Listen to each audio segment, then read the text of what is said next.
আজকে আমি এমন একজনের সাথে আপনাদের পরিচয় করাতে চলেছি যিনি পেশায় একজন ডাক্তার এবং পশ্চিমবঙ্গের বিভিন্ন জেলায় উনি সফলতার সাথে মানুষকে চিকিৎসা দিয়ে যাচ্ছেন এবং সুস্থ করে তুলছেন। তো আজকে দর্শকরা আমাকে বিভিন্ন প্রশ্ন করেছেন, তো আমি এই রকম কিছু প্রশ্ন নিয়ে আজকে ওনার সামনে হাজির হয়েছি। তো সবার প্রথমে ওনার সাথে পরিচয় করে দিই। ইনার নাম হচ্ছেন ডক্টর গৌতম মণ্ডল। ওনার বাড়ি বারুইপুর, সাউথ 24 পরগনাতে। তো আমি ডাক্তারবাবুর কাছে সরাসরি চলে আসব যে ডাক্তারবাবু, আজকে বিভিন্ন দর্শকরা আমাদের কাছে জানতে চায় যে আজকে তো মডার্ন মেডিসিন সায়েন্স অনেক বেশি উন্নত হয়েছে, চিকিৎসা ব্যবস্থা অনেক উন্নত আগের তুলনায়। তো এত উন্নত চিকিৎসা ব্যবস্থার পরেও মানুষের অসুস্থ হওয়ার হার কেন এত বেড়ে চলেছে, এই বিষয়টা নিয়ে যদি দর্শকদের উদ্দেশ্যে কিছু বলেন। একদম, থ্যাংক ইউ। যেটা আমি বলতে চাইছি যে উনি যে প্রশ্নটা করলেন খুব ভালো প্রশ্ন, যে মানুষ এত উন্নত চিন্তাভাবনা মেডিকেল ব্যবস্থাপনা থাকা সত্ত্বেও মানুষ এত অসুস্থ হচ্ছে কেন, এটা খুব ভালো একটা কোশ্চেন। দেখা যাচ্ছে আমাদের কাছে যে সমস্ত পেশেন্টগুলো আসছে তারা বেসিক্যালি মডার্ন মেডিসিন সায়েন্সের উপর ভরসা করেই আসছে। বিভিন্ন পেশেন্ট এসে, ডাক্তারবাবু এত ওষুধ খাচ্ছি কিন্তু আমার ব্যথা কমছে না, এত ওষুধ খাচ্ছি আমার সুগার কেন নর্মালে আসছে না, এত ওষুধ খাচ্ছি তবু আমার কেন গ্যাস অ্যাসিডিটি কমছে না। তো এইগুলো পরস্পর প্রশ্ন আমাদের কাছে এসে যাচ্ছে। তার বেসিক্যালি যে প্রবলেমটা, অ্যাকচুয়ালি মানুষের মেন জায়গাটা হচ্ছে খাদ্য খাবার। খাদ্য খাবার যেটা, সেই খাদ্য খাবার তারা ঠিকঠাকভাবে প্রয়োগ করছে না। তারা ভাবছে যে মুখ দিয়ে যেটা খাচ্ছি মানে সেটাই খাবার, কিন্তু অ্যাকচুয়ালি যে খাবার সেটা নয়, সেটা সাধারণ মানুষ জানে না। তো নর্মালি এই কথা যদি আমি বলতে চাই, আমার দীর্ঘদিনের কেরিয়ার লাইফে বা পড়াশুনো কেরিয়ার লাইফে আমি যে জিনিসটা দেখেছি যে মেডিসিন দিয়ে একটা মানুষকে কিন্তু সুস্থ করা সম্ভব নয়। সেখানে আমি পড়াশুনো করতে গিয়ে দেখেছি ডক্টর সমীর কুমার ধারার বহু বই আমি স্টাডি করেছি।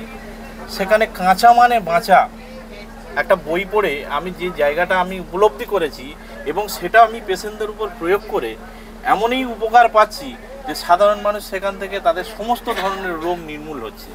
ব্যথা 3 দিনে গায়েব, সুগার 3 দিনে ভ্যানিশ। তো এই রকম ধরনের স্ট্র্যাটেজি আমাদের কাছে আসছে, আমরা সলিউশন দিতে পারছি।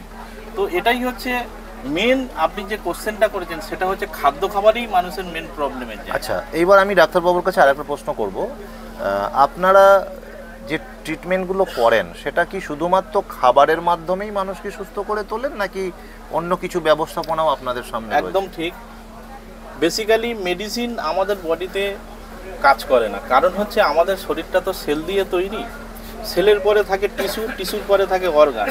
ধরুন কোনো একটা পেশেন্টের তার সুগার প্রবলেম হয়েছে, তাহলে সুগার প্রবলেম হওয়া মানে তার আলটিমেট কিন্তু সেল ড্যামেজ হচ্ছে।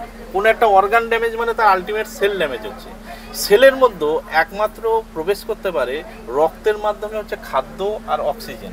তাহলে খাবার সেটা ন্যাচারাল জিনিস, তাহলে সেটা দিয়েই মানুষের রিকভারি আসবে, কোনো মেডিসিন দিয়ে হয় না।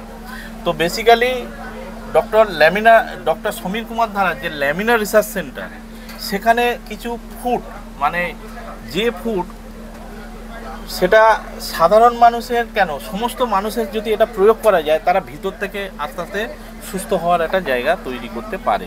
যেমন কোলন ডিটক্স, আপনাকে একটা বলি, কোলন ডিটক্স এটা একটা মিরাকেল জিনিস।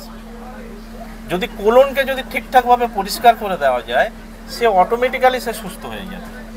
কি বললাম বুঝতে পেরেছেন? এটা সাধারণ মানুষ জানে না যে কোলন কিভাবে ডিটক্সিফিকেশান করতে হয়, লিভার কিভাবে ডিটক্সিফিকেশান করতে হয়, মাইন্ড কিভাবে ডিটক্সিফিকেশান, যদি এগুলো করিয়ে দেওয়া যায় একটা মানুষ নর্মাল সুস্থ।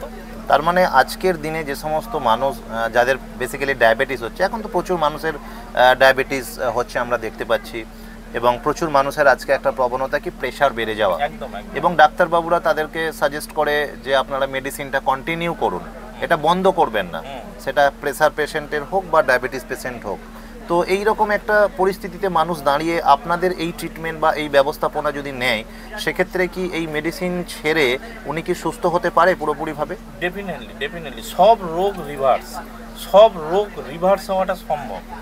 কারণ হচ্ছে যখনই একটা মানুষ তার খাদ্য খাবার, ধরুন আমি আপনাকে একটা সিম্পল যদি উদাহরণ দিই আপনি বুঝতে পারবেন।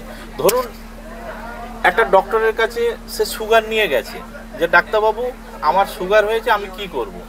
তাহলে তারা দেখছে যে ডক্টরের কাছে আমরা গিয়েছি, সেই ডক্টরের নিজেরই প্রবলেম হয়ে আছে সুগারে। যে ব্যথা যন্ত্রণা নিয়ে গিয়েছে দেখা যাচ্ছে সেই ডক্টরের তার নিজেরই ব্যথা যন্ত্রণা। যে হার্ট স্পেশালিস্ট ডক্টরের কাছে যাওয়া হচ্ছে তার নিজেরই হার্টের প্রবলেম। তাহলে সলিউশন বলে কিচ্ছু হচ্ছে না, আলটিমেট একটা জায়গা তৈরি হচ্ছে, সেটাকে একটা কন্ট্রোলে রাখা হচ্ছে। বাট এটা থেকে একটা সলিউশনের জায়গা তৈরি করা যেতে পারে, যে ন্যাচারাল উপায়ে। আমি এটাই বলতে পারবো যে প্রতিটা মানুষ যদি তারা কাঁচা যদি খেতে পারে, কাঁচা, তাহলে কাঁচা মানে সে বাঁচবে। এটাই আমার মেন বলার জায়গা। যদি সে সারাদিনে 60 থেকে 80% নর্মাল কাঁচা খেতে পারে, তাহলে সে বেঁচে যাওয়ার একটা জায়গা থাকতে পারে। তো এটাই হচ্ছে। যাক, তো ওনার মুখ থেকে আমরা যেটা শুনলাম এবং যেটা বুঝলাম, আমি দর্শকদের উদ্দেশ্যে বলতে চাই, যদি আমাদেরকে সুস্থ হয়ে বাঁচতে হয় তাহলে মেডিসিন নয়, আমাদেরকে প্রপার খাদ্যাভ্যাসকে পরিবর্তন করতে হবে এবং তার সাথে সাথে আমাদের লাইফস্টাইলকেও পরিবর্তন করতে হবে। এবং কোলন ডিটক্সিফিকেশন যেটা উনি বললেন, এই কোলন ডিটক্সিফিকেশন প্রসেসের দ্বারাই যে মানুষ সুস্থ হতে পারে, মেডিসিন ছাড়া, ডাক্তার ছাড়া, সেই ব্যবস্থাপনা ওনাদের কাছে রয়েছে। এবং এই ব্যবস্থাপনার মাধ্যমে আপনারা অনেক মানুষকে আজকে সুগার থেকে মুক্ত করতে পেরেছেন, ক্রনিক প্রেশার থেকে তাকে মুক্ত করতে পেরেছেন। তো ডক্টর গৌতম বাবুকে অনেক অনেক ধন্যবাদ আমাদের সাথে এই কনভারসেশনটা করার জন্য এবং দর্শকদেরকে এই বার্তাটা দেওয়ার জন্য। তো ভালো থাকবেন, সুস্থ থাকবেন, অনেক অনেক ধন্যবাদ।